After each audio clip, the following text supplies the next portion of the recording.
Oh, I'm developing a soft spot for Priya and Vin. I think they're a great couple. I think during their conversation, you could see elements of Bobby in Vin. I think Bobby's only downfall was because he talks too much. I know I talk about Bobby a lot. I'm sorry, I digress. Hey there, thanks for stopping by. It's your girl Valerie. Welcome to my channel. If you're new to my channel, please don't forget to subscribe, leave a like and a comment, and turn on the notification bell for when I upload new videos. In this episode, I'll be reviewing Indian Matchmaking, Season 3, Episode 5. Oh my god, I really love the little couple that Sima showed at the opening credits.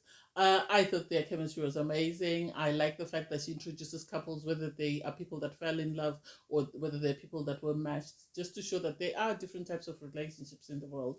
It's not all failed relationships that are going to be matched, and it's not all relationships that are going to be people who met spontaneously and fell in love. And I liked their banter, like the fact that the husband said he was told by his dad never to say the word no, and the wife was, he's never told me no, but he'll say I'll see. And when he says I'll see, I know that he's no. And so I thought that was cute. And then Priya goes on another date with Fem. I think Priya really likes Fem, and I hope her baggage doesn't turn her away from him, because they sort of started asking each other questions. And she was asking, do you have any tattoos? No. Does she have any? No. And then she sort of asked him, what is your ideal woman? And he went, I want someone who's shorter than me, which makes sense. You want someone with a killer smile, a good sense of humor, someone who's quirky, who's not like everybody else, and their shared love of food. And so I liked the fact that he didn't just go in and say, "Oh, you look sexy, you look this," but he talked about the qualities that Priya has that he likes. And I hope this is not off-putting for Priya, because Priya was saying, "Oh, but I didn't earn that praise. He put me on a pedestal," and it's like, there are some people in relationships who will fall in love with you and will actually adore every single thing about you. You don't need to work hard to earn their praise. They just see you and they just love you for existing, for just being yourself. So there's no reason for you to sort of be put off by this guy just because he's singing your praises and this is just your second date. Imagine what he'll say about you 3-4 months down the line if he's able to pick up all these things on just one date. I don't know. We'll see how that plays out. I don't even know why Sima Auntie wasted her time and money going to see a card reader. She could have asked me. I said this before. I said Priya needs counseling. I don't know why she didn't waste her time going to see a card reader to just be told the same thing. Anyone that has seen Priya knows Priya needs counseling. Priya needs to get over her past relationship. That way she can move forward. So I don't know why she even wasted. Maybe it was just a time filler. And then Vikash. Vikash is a waste of time. He is a waste of time, because he was set up on another date after he complained about Anjali and the fact that he didn't like her, he didn't think she was the one, so he wanted someone who spoke Hindi. He's been matched with someone who speaks Hindi and complains that she has a very thick Indian accent. So because he refused Anjali, he was sent up with Namrita. And you could tell on sight he didn't like her. You could tell on sight he didn't like her. I think he's expecting to get this, 5'4" bombshell with hips and lips and what, who speaks Hindi, but she doesn't have an Indian accent. And oh my god, this man gets on my last nerve. I said someone needs to give him a mirror because his expectations are way too high. Maybe if he was 30 years old, then he could have his pick of the litter. But now at his age, he's not in the best of shape. He can't pick. Beggars are not choosers. Whoever he gets, he should be able to go with it. The fact that you were saying, "Oh, I want someone who speaks," till now, I haven't heard a justifiable reason for why he wants someone who speaks Hindi.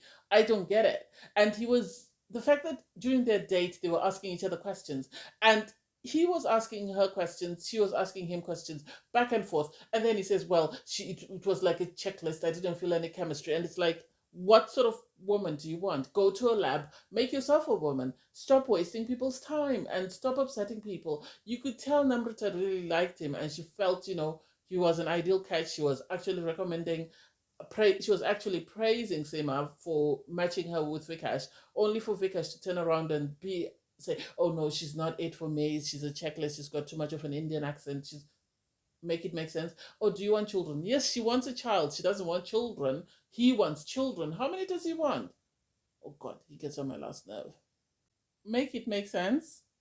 Priya hired a matchmaker because she really is looking for someone and she really wants, to meet a guy and start a relationship with him. She then meets Vim. Vim seems very eager. He seems to really like her a lot. He keeps contacting her. He's always communicating with her. He lets her know he wants to see her. And then suddenly she's guarding herself because she thinks it's a bit too much. And it's like, make it make sense. Do you want someone who idolizes you, who worships you, who loves you, who showers you with praise? Or do you want someone where you have to put in work to get even the slightest praise from him? That didn't make sense to me. That didn't make sense to me. I don't know. This is why I was saying she needs counseling. And exactly because she can't open herself up to the opportunity to explore this relationship to see if it will actually work. She's always thinking of what if, and that doesn't make sense to me. Sheetal introduces Neeraj to her family, and you can see on sight her parents are ready for her to get married. I think if you had said right there and then, let's go, let's get married, they would have said, okay, let's go. The dad was excited, he was ecstatic, he really liked Neeraj, she thought he was an amazing partner. Apparently, Sima auntie had tried to match Sheetal with a couple of guys, but it didn't work out. So her sister then introduced her to Neeraj, and they seem to get along very well. They have great chemistry. The father was excited. He actually asked, "When is the wedding?" And you could tell they were both embarrassed. Like, why? We still need to get to know one another. And I think that sort of made Niraj more comfortable because he said it felt like speaking to his own parents. The parents were ecstatic. They can't wait for their daughter to get married. You could tell they can't wait for her to get married. The dad was excited. I loved it. I loved that meet the parent section. I thought it was amazing. And the issue I think at the moment is because they're dating long distance and sort of trying to work around that and see how, if they are going to commit to a relationship or to a marriage, how that will play out, who will move to the other person. It was amazing. I liked the meeting. Am I the only one who thinks most of these people are getting married because their families are pushing them to get married? Because we have Ati, who says, she's looking for a partner, so she's decided to recruit Sima Auntie. Her dad really wanted her to get married. He was a jeweler and was planning on sort of designing her ring for her, but sadly he passed away 4 months before I think the show was recorded. So I don't know. So her list is interesting. She wants someone who's motivated in his career and lifestyle. She wants someone with good upbringing but with edge. She is someone brought up in America with the same culture base. A good natured, tall, muscular, cooks, relaxed, and balanced. And she likes to go to Costco once a week. Oh my gosh, she must be loaded.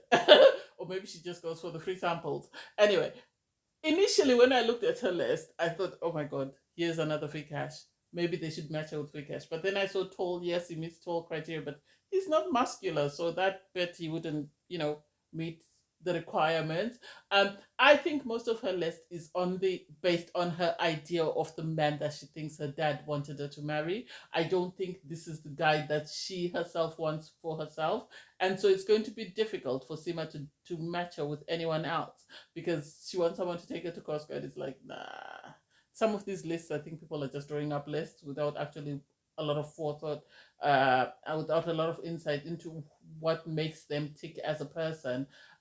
So I don't know if she's going to find the type of guy that she really wants from this. I think maybe Sima Auntie might help open her up to other opportunities and sort of open her up to the idea of finding love. But I don't think with her checklist she'll be able to find the right person for herself. I think Sima is amazing because she was able to sit down with Priya, and Priya was complaining, "Oh, I think, Vin is a bit too much. Oh, I think, I'm scared, blah blah." And Sima Auntie said, "No, what is the problem? Oh, he's coming on a bit too strong," and it's like because he likes you. That's why he's coming in hot. What do you expect from him? You want him to sit on his feelings just because you're not comfortable in your own skin. Talk to him, find out what's going on. So she then met with Fen, and I like the fact that he himself could. I think he really likes her. And I think he's one of those people who, when they like someone, they show it and they say it and they make it be known that they really are in love. And so, as much as he loves Priya, you could tell he was being very cautious in what he said and how he said it, because during their conversation, Priya was like, "Oh, I was scared because you were coming in too hot. I've never had someone just come in and say, 'I love you. I love everything about you.' You and he even took owned up and said, okay, fine, I understand why you're saying that, because in your mindset, you're thinking, he doesn't know me. So how can he say he loves me when he doesn't know me fully? At least he needs to get to know me in order for him to realize that he loves me. And it's like, well, at least he's got something to work with. At least he really likes you. Take that and accept that and own that, and then work on it and get to know one another from there. So then during their conversation, you could see Priya likes Vin, and Vin scares her because he is very open hearted. He wears his heart on his sleeve. He's very emotionally mature, so he's not afraid to express himself about how he feels about someone. And for her, she's suddenly getting these feelings and these emotions that she's never experienced before, and she doesn't know how to address that. And this is why she's worried, and she's sort of trying to run away from him to say, "Oh my God, what are you doing to me?" But it's not his fault. It's just he's opening a different side to her that she didn't know existed. And now that she's she's getting to know the side, she's afraid and she's wanting to run back to what she's used to. And this is why I think she was going to break it off. But I like the fact that she was willing to give him another chance and willing to get to know him and willing to continue to explore their relationship. So I hope if she can open up, I think this is the time for Auntie Sima to sort of come in and bring in a relationship advisor and get the relationship advisor to work with Priya. That way she doesn't lose Vim, because I think Vim is a great guy. We then see Shital and Niraj. She gets a key from Niraj, so I assume, I don't think they're moving in together. I think maybe that's more or less his engagement ring to her, because I don't think her parents would allow her to just go and live with him without them being married. But anyway, I don't know. We'll see how that plays out. Thanks, guys, for watching. Please don't forget to like, share, comment, and subscribe. Bye, everyone.